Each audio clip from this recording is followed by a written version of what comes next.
Hey, best lifers, how are you doing? Welcome.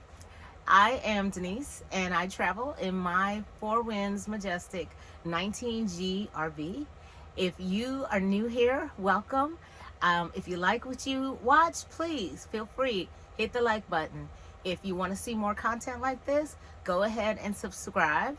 And if you are a subscriber already, hey, what's going on?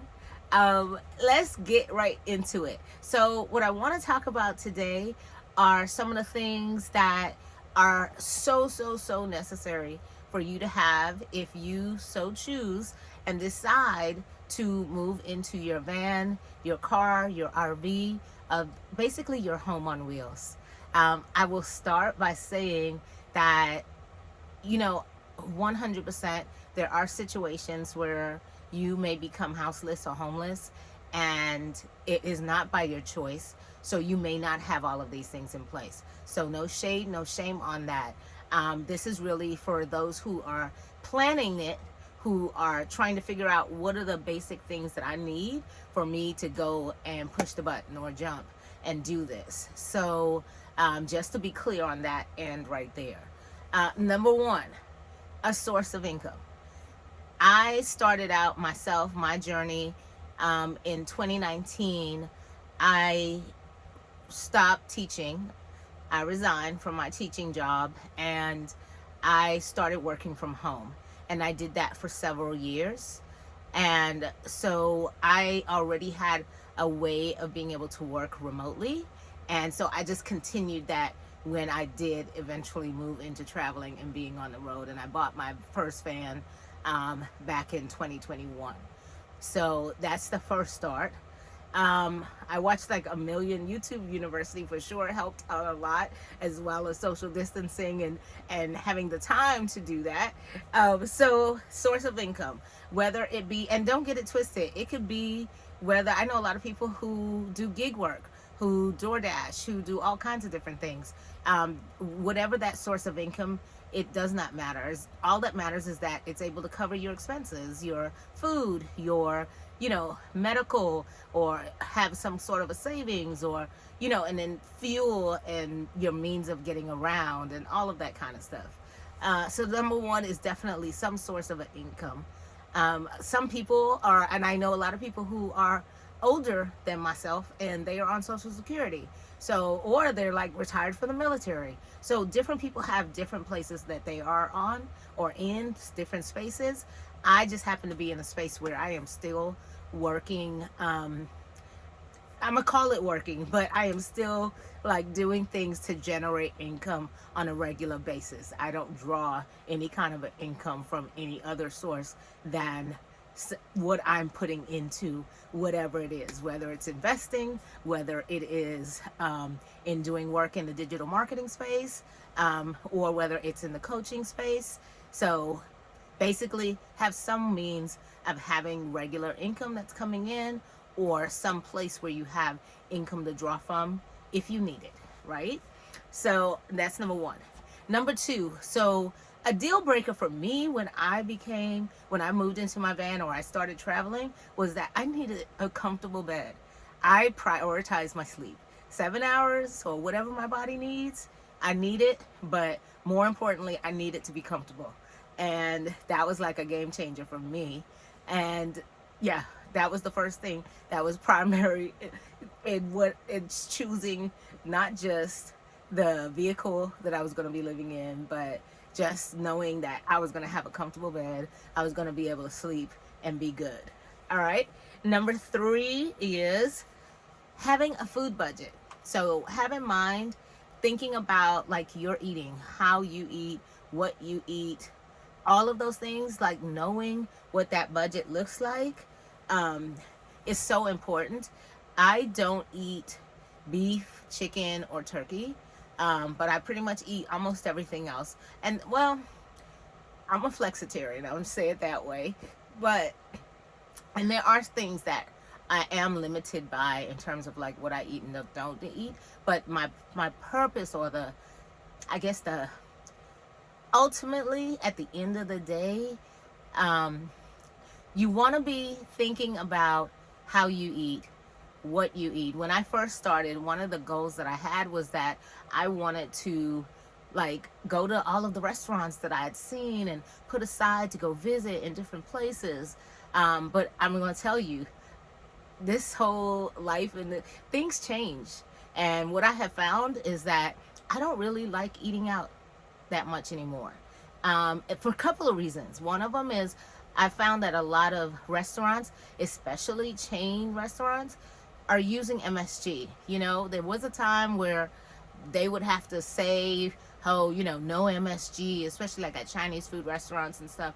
But now a lot of people have started reintroducing using MSG and other additives or whatever they call them, and I get a headache. So it does not work for me. So, and then I've just also found that there's just some restaurants where what they're making, I've learned to make myself, and I like the way I make it better. So it just does not entice me as much to go out and eat. And that's how I started. I was like, oh, I want to go visit this seafood restaurant. I want to go this place in Houston and this place and there. But it has not been given what it's supposed to give for me. So I know that that's something that going forward, you'll probably start seeing me cooking more and making food for myself. And yeah, it's just been a better ride that way. So, but think about like what you eat and how you can find food easily anywhere. Because that's the other piece. If you have special dieting restrictions, I know for me, one of the things that one of my doctors suggested, it was like, hey, it's great that you're going to all these places. Now, since you eat so much in the way of vegetables, why don't you, and fruit, why don't you go to like local farmers markets and get your food there? You'll probably get a better grade of food versus shopping at big box stores. So yeah, it's a whole thing, but it's a good thing for sure. That's number 3. Number 4, an emergency fund. Please have an emergency fund. If you get stopped somewhere and you have an emergency fund, I tell people at least $2,000. I know that may seem like a lot, but go do some gig work on the side just so that you could just put that money and have it there. Because I always tell people it's better to have it and not need it than to need it and not have it. That's a minimum. I'm not saying stick to that, because really, as they suggest, have at least 6 months of your income, times your income, I should say, 6 months of it, worth of it. Have that somewhere put aside so that if you needed to draw on that, you have it. So very important, because I see people all the time that, you know, they find themselves in a situation where their vehicle breaks down, or, you know, things change and things, but you can make a smoother transition if you are prepared. If, as well as like having enough aside for like maintenance on your vehicle. You know that if you're traveling a lot, you're going to be doing your oil changes faster. That also means that your regular maintenance on your vehicle, your other things like your brakes, like your tires, go ahead and set aside. Think about how much you're doing traveling. Go ahead and figure out how frequently you're going to change your tires. And I'm talking about all 4. And have that money put aside so that you know. And when the time comes, you're prepared and it's not a surprise. And it's a smooth transitions. Trauma, not necessary, especially while you're living on the road. Just have these things aside, period. It's just helpful. I know a lot of people are like, oh, well, you know, that's not, it doesn't seem easy, but I'm going to tell you, if you write down a plan, if you set aside like what your idea is of how you're going to get things done, it happens. It really does. I've manifested so many things, and I continue to get better at it. And so much of it is from writing it down. So much of it is by making a plan, figuring out this one thing. How am I going to get there? What steps do I have to take? And then starting and chunking that into small pieces and doing one thing every day towards whatever you're doing. Alrighty? So next, that's number 4. So number 5, roadside assistance. Y'all, this is not, AAA is not sponsoring this, but let me tell you, for $50 to $150, you can get roadside coverage. Let me throw out this disclaimer. If you're in the back of the woods, boondocking, you might not be able to get that tow as simply. But you can get reimbursed for a certain amount of it if you have AAA. But for real, if you have a regular vehicle, if you're doing, going to cities, if you just have it. They can help you get, it might not even be you broke down. It could be that they can help you get back into your vehicle because you locked the keys in there. It could be you need gas and ran out of gas because you were sitting on the side of the road or sitting on the road stuck in traffic and ran out of gas. Whatever the case is, have it. It is so helpful, and it again will make your existence living in your vehicle smoother. I'm all about making this smooth, making this a happy space. Number 6, power. So when I started, I only had a 240 watt Jackery, the 240 Jackery, I think it's called Jackery 240. And you know what? Initially, it worked. It kept my laptop going. It kept my iPad going. It kept my phone. It kept all the things stabilized. But I soon realized, okay, long term, that's not gonna work. I did get 200 watts of solar power on my first vehicle, on the Nissan, and that was super helpful because it would charge it. But what I found is when it came to days when it was rainy or for multiple days, yeah, So I highly recommend start out with at least 1,000 watts. It really is helpful. At least 1,000 watts, and some way, and definitely also have either the solar panels, already on your vehicle that you can put up, or ones that you can just pull out and plug it so that you can go ahead and charge. It's just, you're gonna find that for some reason, like you start and you're like, oh, I just need this and I just need that, and then next thing you know, I know for me, as I started getting to where I was cooking and reheating food, it was like, okay, I'm gonna need more. And then oh, refrigerator, that was the main thing too. Once I got my refrigerator, again, it only uses like 45 watts, but when you compile it with the the computer, with the phone, with all of the things, and at one point I was traveling to places where I was colder, and so I had like a 500 watt heater. And so again, as you stay in it longer and decide that, okay, I'm doing this, there will be certain things that for me, I wanted some level of comfort and that I needed more power. So at least 1,000 watts of power. Next up, window covers. This actually should have gone up to the top of the list because that's the first thing that I got. In my van, I was stealth. Most people just thought it was just a regular old work van. And the first thing I did, I got them from WeatherTech. Again, not sponsored, but I bought WeatherTech now for both of my vehicles, and they are super helpful. The other ones I had for 3 years. Eventually, they did get a little. Probably they shrunk a little bit, but I just put black electrical tape on it on the edges, and they did what they needed to do.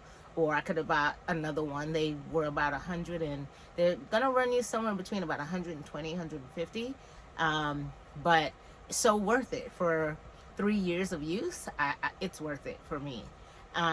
So window covers were super helpful because I was able to be stealth like pretty much everywhere I went and had no problems. Next up, almost there, number 8, Planet Fitness membership. So I had been a Planet Fitness member way before I did this, but so I have always, like, I love to go and work out there, and it's cool.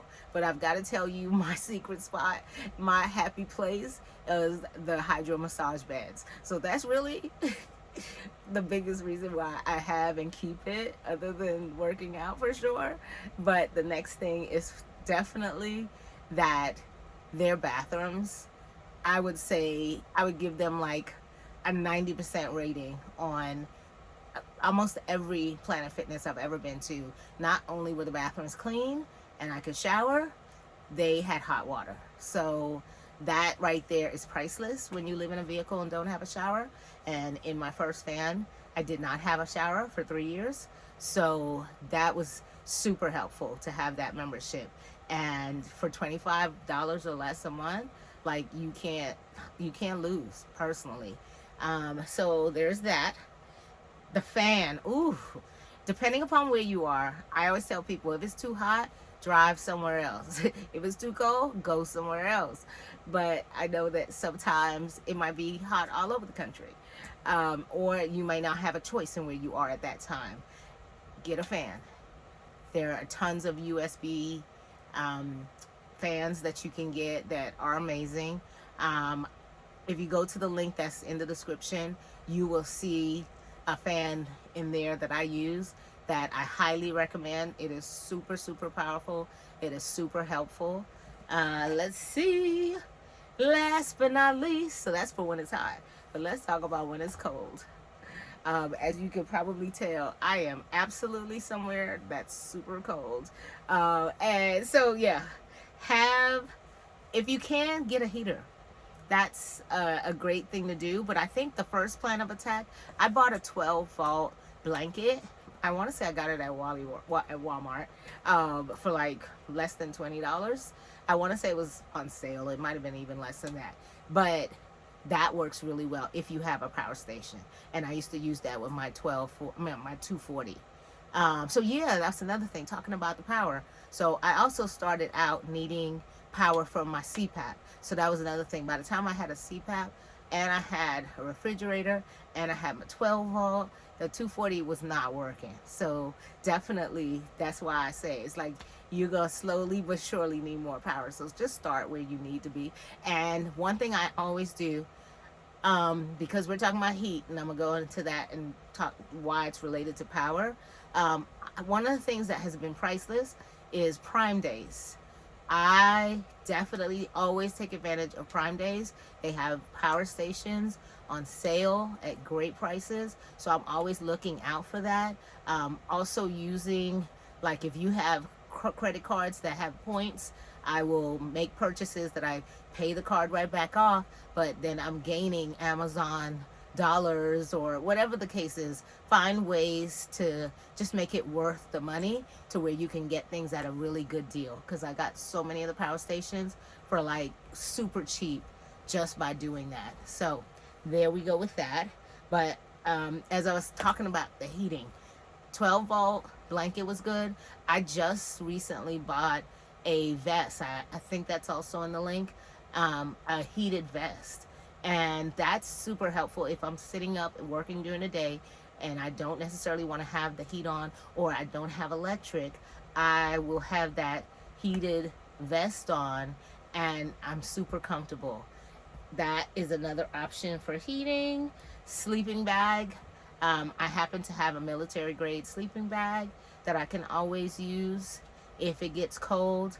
Again, I am always about the life of, if it's cold, go somewhere else that it's not. But sometimes you don't. Like right now, I'm adventuring. So I'm actually in an environment that is super cold and have been for the past like 2 weeks. And will be for the next couple of days. So it'll be all right. But fortunately right now I'm at a campground and I have electric. So in fact, I don't even know if you can hear me in this video.